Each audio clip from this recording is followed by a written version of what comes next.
Ebusiafo ye mama kwaba the kingdom of Asante nenso yeshia na medical mechia ko irifia home sante kotoko otutu ampam sampram sechi oba ko nkanasem Asante ne amao adai tochi ara ne sa na mechia menso mikrom hene eye Nana Kwesi Akufu a otoso ya biesa Akufu sa berempon koto birija okua akakabua ne ho yehu mekasa na ofre me Nana Odei Ampofo ene ye hia rebedi nkomo na sane amunim no amane ne amamre de ye fa no wa hayara ene ye wo nkran krobi ekiri ye beba Asante nkuro no nyina bantamanum ne ade ye bebo na ne de ye won kranti wati kuro bi a wo frɛ no Kwabenya ufi kumase na oreba na odu achi mota o paifa obenkum fom ho a ubisa obekire bebi a Kwabenya ewo edin Kwabenya yenya wo he na efi ne bai ene se enimdefu banu bi enum nsem na megina so dia ya adwuma na mewi a ade bia ese bia ne ye wo ba ko a enu na ye kronkron ntina mpanyin se sunakura botokura pa na sunakura kronkron ti kire se kronkron wo na biribi na be kire se oyi ye kronkron sanse okisi ene ahwea wo se enso wo ndua sunsuni wom ti ene ye behwe Kwabenya no ye baby ana eye aburifo asase na nkranfo asase ni nyina ye aburifo de a na baby Kwabenya wo no na ye baby a ahayo ekoso papapa wo pe ahayo wo ho pa sanse abopon bi te se esono eko sisi kwabrafo ngure mpreko ne niema mo ya tete saa ho no wonya ho enti wo mfa ho ni agori kra nti aburi hine biara ani wo ho ete se kan tete Asante preso no ba bia wo frɛ ne breman ho na nanka wo ya hayo de ma Asante hine enti Kwabenya no ne edikan me bore no enimdefu benu eyenia odikan no eye Professor Mike Okwe na onu ne famde na mede bay ye wi a ya boni nyina mu a na me mawo ne enti a ne ye bema wahu no kware no me de ne menyaje anase memmu aten Professor Mike Okwe sani oka no o se abranti bi a oyo bomofo betena saa ba bi a eye Kwabenya no obesra asase no wo aburifo no ho na obetena ho na obetena ho no na aburifo no so woje asase no wo nensem enti otwa ho kwan saa fi ho kwa aburi hene no ho ko kan ho asem wo se ne okena wo de be man enti akode abedi e obiri ni mojani DJ asase no enti saa abrantina wo frɛ no kwawo abrantina oye obomofo a oni aburifo no srei twi di hu akone aba akukuhwe asempenten otu nyina no obre yiye enti sania Professor Mike Okwere kan na kire se wode twi kasa kwawo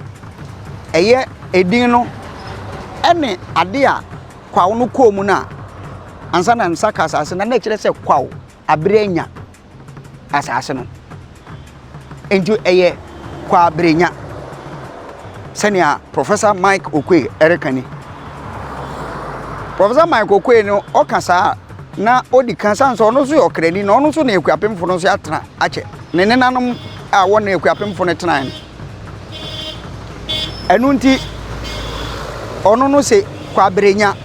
nti yemfanto afei aburi hene a ono ya ne ekuapem adonte hene wo frɛ no otobo jankwasi no ene akongwa na ote so no wo frɛ no aku bedu eye adehye anase muka no eye biesa na muka no a ede ahene ne ba no ewe ahene no eye biesa aku bedu won sache ena awo eja ono wo ejamanti ena ba ko nso wo photo bi awo amene eno de me de cheo sani ebe ya obehu onipa ko a otobo jankwasi ne ye eni ba bi a oye ohene anaso odi ne hene eburi hene ono so kire se afi apem aha nwotwe ene awotwe 1808 mo be kaya me de me ya ade a na me de date abata ho na wakohwehwe 1808 no ena wotwa nkwatom na bra wotwa nkwatom no ana wo friend slave trade na baby a Kwabenya wo na adan smogre sani aye beka no enti ya se fanse black market wo makwan na mu wia mo na moye enti saa ehɔ no akɔye te se udu hɔ no ma na obi apre wo se wo pɛ bia wo bɛkɔ na sani a oto bo ogya nkwasi reka no na ekire se middlemen anase ntamgyinafo a ebi obi fi abonten ba na ohia bia na wabesi ne so nkwa no enfa na menya bia to na ono ya ka kire ne se ahade ukwa ubenya enti smogre ne mu no kasa no ebe ka ho ma sani ebe ye obi ntinti wo be ye no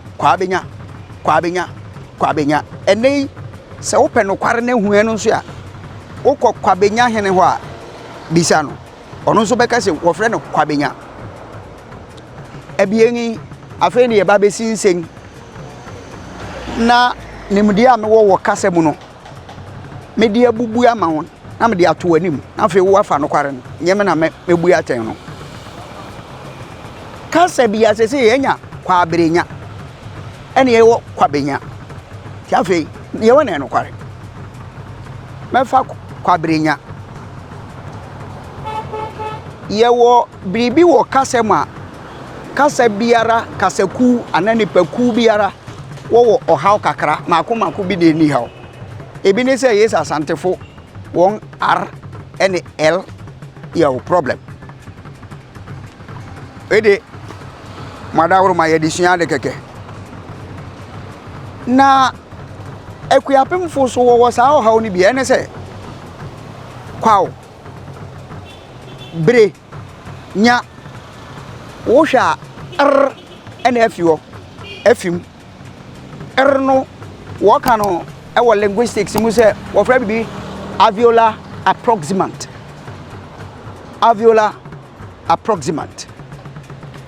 na sa no sa kasaku aye ekuapem ene nkran no so wo sa ohaw ne se enam se wontumi nka inti won ayi afu ana se o pese uhuni sa na e kire se ni peku a eye ekuapemfo no eye alveolar approximant no wontumi nka eye no enti na bia wayi afu enti afei Kwabenya nti wo se no ye diliti afuo se bia kasa no won antumi ankante ye wo ni aye friend dialect specific difficulty e kire so kasa bi wo kasa ku bi wo ha e bia na letters ni bi ne kan ye won den ene won antumi anka oto bo jankwase de nso o se okwa obenya eye kasa sin kasa tia se okwa obenya ene de Kwabenya na bai enti Kwabrenya ma kyerɛkyerɛw so wo se fa ba ko a Kwabrenya Professor Michael Kwe kwa ubenya otobo jankwasi den ene ne ameso mede ma no hwehwe na yi no kware no me ka kire wo say the kingdom of Asante yeba na say kakai ye di nimdie ne ye hwie bu ope utumu se nimdie na nkasa aso kanea na wo a obehu say you kasa amamre enchene yang yonto ni nyina wo hwehwe a